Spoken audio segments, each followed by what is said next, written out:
बिस्मिल्लाहिर्रहमानिर्रहीम। Next topic है हमारा कंट्रोल ऑफ पार्टिकुलेट एमिशन, कि हम कैसे पार्टिकुलेट मैटर की एमिशन को कंट्रोल कर सकते हैं। तो उसका जो पहला method that is electrostatic precipitation.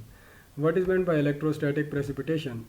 Electrostatic precipitation के अंदर किया ये जाता है कि जो चिमनी का स्टैक है उसको आयनाइज़ किया जाता है। उसके अंदर आयनाइजेशन का तरीका ये होता है कि हाई वोल्टेज अप्लाई किया जाता है। जो चिमनी की वाल्स हैं वहाँ पर पॉजिटिव चार्ज, जो सेंटर में है वो नेगेटिव चार्ज।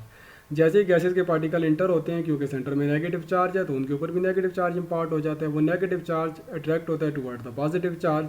दोनों चार्जेस जब आपस में न्यूट्रलाइज होते हैं तो वो पार्टिकुलेट मैटर आपस में क्लम्प टुगेदर कट जाते हैं, जुड़ना शुरू हो जाते हैं, करीब आ जाते हैं। जब गैस ही करीब आते हैं, या वो जब गैसेस ऊपर जा रही थी, फ्लो तेज़ था तो वो ऊपर की तरफ मूव कर रहे थे, जब फ्लो कम हो गया तो दे सेटल डाउन और they fall down under the gravitational force, नीचे गिर जाते हैं।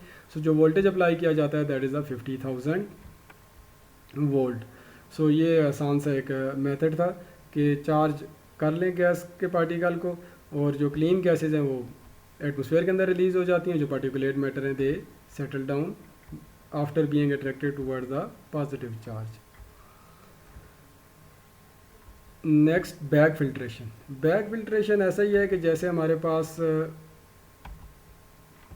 वैक्यूम क्लीनर काम करता है, कि बैग फिल्ट्रेशन के अंदर फैब्रिक्स के बैग होते हैं। जितने भी डर्टी गैसेज हैं वो एंटर होती हैं इन बैग्स के अंदर, और इन बैग्स के पोर साइज़ इतना होता है, पोर साइज़ के ऊपर डिपेंड करता है। वो पोर साइज़ इन पार्टिकुलेट मैटर को अट्रैक्ट कर लेते हैं या कैच कर लेते हैं, और जो गैसेज हैं वो रिलीज़ हो जाती हैं। क्लीन गैसेज एटमॉस्फेयर के अंदर रिलीज़ हो जाती हैं और पार्टिकुलेट मैटर सारे के सारे फैब्रिक बैग के अंदर।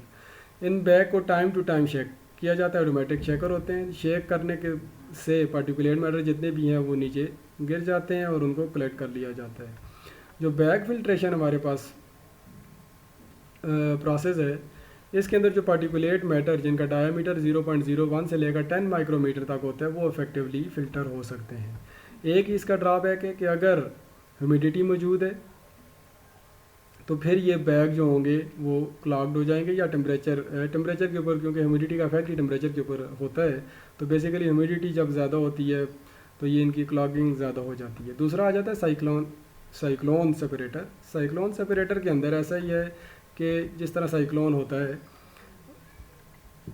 एयर को या प्लूटेंट जो है हमारे पास, उनको सेंट्रीफ्यूगल फोर्स के थ्रू एक स्पाइरल पाथ में से गुजारा जाता है। जैसे ही वो स्पाइरल पाथ में से गुजरते हैं या रोटेट करके गुजरते हैं तो जितने भी ये पार्टिकुलेट मैटर होते हैं वो आपस में टकराते हैं, टकरा कर क्लम्प टुगेदर कर जाते हैं, और क्लम्प टुगेदर करने के बाद they fall to the bottom under the gravitational force. लेकिन क्योंकि ये आपस में क्लम्प करके गिरेंगे तो वो पार्टिकुलेट मैटर जिनका पार्टिकल साइज़ बड़ा होता है, एटलीस्ट 1 माइक्रोमीटर होता है, वो सेटल डाउन कर जाते हैं under the influence of gravity. जो बहुत छोटे होते हैं डेफिनेटली उनके चांसेस कम होते हैं, तो इस मेथड से वो रिमूव नहीं हो सकते। वेट स्क्रबर, जो बहुत ही फाइन पार्टिकुलेट मैटर होते हैं, 0.05 माइक्रोमीटर जिनका साइज़ होता है, जो साइक्लोन में से भी गुजर जाते हैं, एयर बैग में से भी गुजर जाते हैं, उनके लिए फिर वेट स्क्रबिंग का मेथड यूज़ किया जाता है। ये ऐसा ही है जैसे झाड़ू लगाने से पहले डस्ट को सेटल डाउन करने के लिए, या कहीं पर डस्ट हो तो उसके ऊपर पानी स्प्रे किया जाता है। तो पोल्यूटेड एयर जैसी इंटर होती है उसके ऊपर ये स्क्रबिंग होती है वाटर की। तो जितने भी डस्ट पार्टिकल हैं, पार्टिकुलेट मैटर हैं, वो पानी जब उनके साथ अटैच होता है तो वो हैवी हो जाते हैं, हैवी होकर वो सेटल डाउन हो जाते हैं और क्लीन एयर जो है वो पास ऑन हो जाती है। ग्रेविटी सेटलिंग चैम्बर, इस तरह का एक प्रोसेस हम वाटर ट्रीटमेंट के अंदर भी पढ़ते हैं। वहाँ पर भी सेडिमेंटेशन के अंदर ये होता है, large particle size. Same phenomena यहाँ पर भी है। डर्टी एयर इंटर होती है, 2 वाल लगे हुए होते हैं, इनलेट और आउटलेट। यहाँ पर इनलेट होता है, यहाँ पर आउटलेट होता है।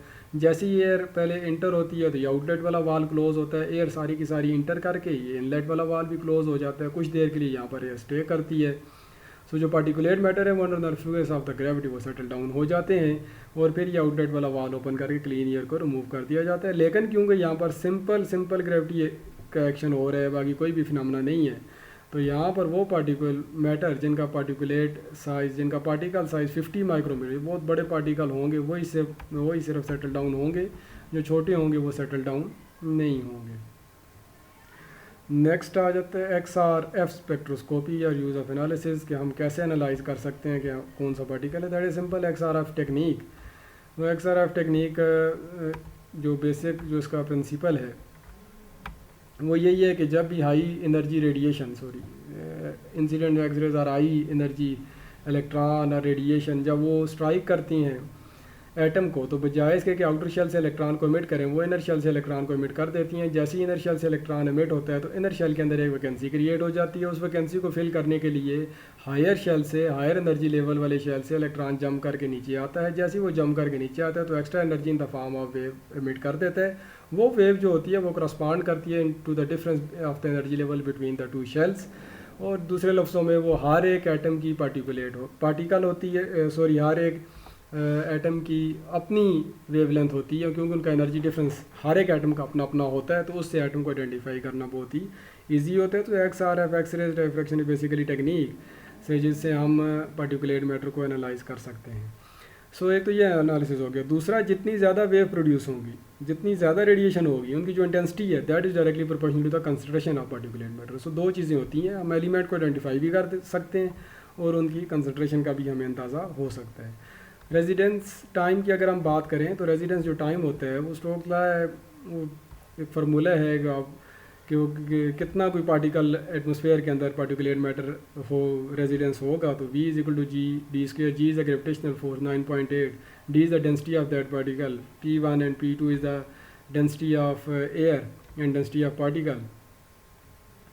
So density of particle and density of air and d is the diameter, sorry, this d is the diameter and p rho 1 is the density of the particle and p2 is the density of air. अब density of air जो है that is much less than that of the particle, therefore p1 minus p2 is equal to the p1.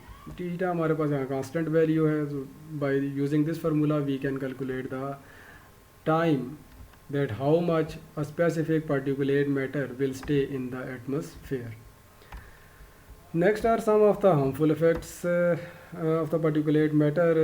जो बड़े particulate matter होते हैं वो उतने ज़्यादा harmful नहीं होते, जो small particle size होते हैं वो बहुत ज़्यादा harmful होते हैं। बड़े जो हैं वो उस वजह से नहीं होते कि वो नोज़ से filter out हो जाते हैं, गले से filter out हो जाते हैं। छोटे जो होते हैं वो इंटर कर जाते हैं into the lungs। जब लंग्स के अंदर इंटर कर जाते हैं तो then it causes fear, damage such as like beryllium अगर है उसके अंदर तो वो कार्सिनोजेनिक होगा, एस्बेस्टस अगर है तो वो ब्लैक लंग कैंसर काज करेगा। इसके अलावा कुछ और प्रॉब्लम भी होते हैं, जिस तरह के हार्ट के डिजीज़ भी होते हैं। ये स्पेशल एम्फाइसीमिया एक बीमारी होती है जिसके अंदर शार्टनिंग ऑफ ब्रेथ हो जाती है, ब्रेथ सांस का आना कम हो जाता है।